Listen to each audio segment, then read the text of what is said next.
साथियों नमस्कार।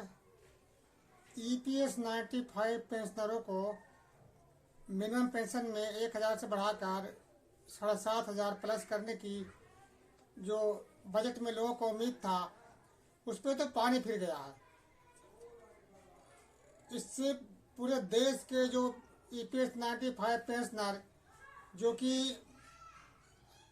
1,000 रुपये मिनिमम पेंशन पे गुजारा कर रहे हैं, उनको उम्मीद था कि वित्त मंत्री और मोदी जी उनके लिए इस बजट में कुछ करेंगे, मगर कुछ नहीं किया। तो इसको लेकर के उन्होंने एक आह्वान किया है कि 5 फरवरी को दिल्ली में चुनाव है। पूरे देश के पेंशनरों ने जो आस लगा बैठे थे, उनको उम्मीद अब भाजपा सरकार से टूट गई है और उनका एक ही मकसद है। अब पूरे सोशल मीडिया पर जितने भी आपको ईपीएस 95 से आपको वीडियो जो कुछ भी आ रहे हैं, उस पर गौर करिए तो पूरे देश से ये कमेंट्स आ रहे हैं, भाजपा हटाओ, मोदी हटाओ। क्योंकि उन्होंने 7-8 साल से पेंशनरों को ठग रहे हैं और इस बार लोगों को उम्मीद था कि पेंशन में बढ़ोतरी होगी, मगर इस बार भी वो ठगे महसूस कर रहे हैं, अपने आप को बिल्कुल ठगे महसूस कर रहे हैं। और हर जगह पेंशनरों का यही आह्वान है कि पूरे देश में जो करीब 78 लाख पेंशनर हैं, मिनिमम पेंशनर के जो आस लगा बैठे थे, उसमें से कम तो उनके परिवार के सभी वोटरों को मिलाकर कम से कम तो 7-8 करोड़ों की संख्या में वोटर हैं। उसमें बड़ी संख्या में वोटर दिल्ली में भी है। तो सभी का एक ही उद्देश्य, सब यही चाह रहे हैं कि इस बार दिल्ली से इसका मोदी सरकार को सबक सिखाना है और भाजपा के खिलाफ वोट करना है। क्योंकि इन्होंने पेंशनरों के साथ धोखा किया है, जो कि गरीब लोग जो कि 1,000 रुपये में जो अपना ज़िंदगी गुजार रहे हैं, और उनसे उनको बहुत उम्मीद थी, लेकिन उन्होंने उम्मीद पर पानी फेर दिया है। और आगे उनका यही कहना है कि इस मोदी सरकार से हमें अब पेंशन की कोई उम्मीद नहीं है, इसलिए हम अब वैसे लोगों को वोट करना है जो हमारे ईपीएस 95 पेंशन के मिनिमम पेंशन में बढ़ोतरी के पक्ष में बात करते हैं। उन्होंने कमेंट्स में केजरीवाल से भी कहा है कि आप हमारे जो पेंशनर हैं, जो 1,000 रुपये मिनिमम पेंशन पे गुजारा कर रहे हैं, उसके बारे में आप बात आगे बढ़ाइए और जो भी पार्टी हमारे बारे में आगे बात करता है, हम वोट उसी को करेंगे, किसी को भी हम वोट नहीं करेंगे। क्योंकि पेंशनरों को बहुत ही निराशा हाथ लगी है। एक ये जो वित्त मंत्री और मोदी जी ने जो पेंशनरों को आश्वासन दिया था कि हर हाल में इस बार बजट में उनके लिए कुछ करेंगे, और लोगों को उम्मीद था कि 7,500 नहीं तो कम से कम 5,000 प्लस महंगाई से जोड़ करके उनको पेंशन मिलेगा, इतना तो उम्मीद था ही। मगर जो भी रही सही उम्मीद था, वो बजट में पानी फेर दिया है। आगे क्या होगा इसका कुछ पता नहीं।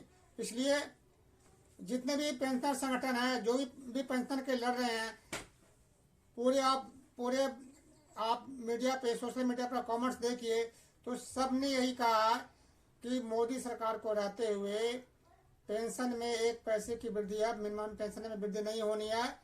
हम बात कर रहे हैं मिनिमम पेंशन की। बहुत से मीडिया वाले जो सोशल मीडिया पर दे रहे हैं कि मिनिमम पेंशन के लिए 4% बजट में घोषणा किया है, वो फालतू की बातें हैं। वो जो सरकारी जो पेंशन है जो मिनिमम उनके लिए है, जो ईपीएस 95 के अंतर्गत जो प्राइवेट कंपनियों में काम करने वाले जो पेंशनर हैं, हम उसकी बात कर रहे हैं। और उनके लिए उन्होंने अभी तक 1 पैसे का भी, 1 धेले का भी कोई घोषणा नहीं किया है और नहीं अब कोई उम्मीद है फिलहाल। इसलिए हम सबको एकजुट होना है और आगे की कार्रवाई के लिए रणनीति तैयार करना है। और फिलहाल तो यही है रणनीति कि इसका खामियाना दिल्ली चुनाव में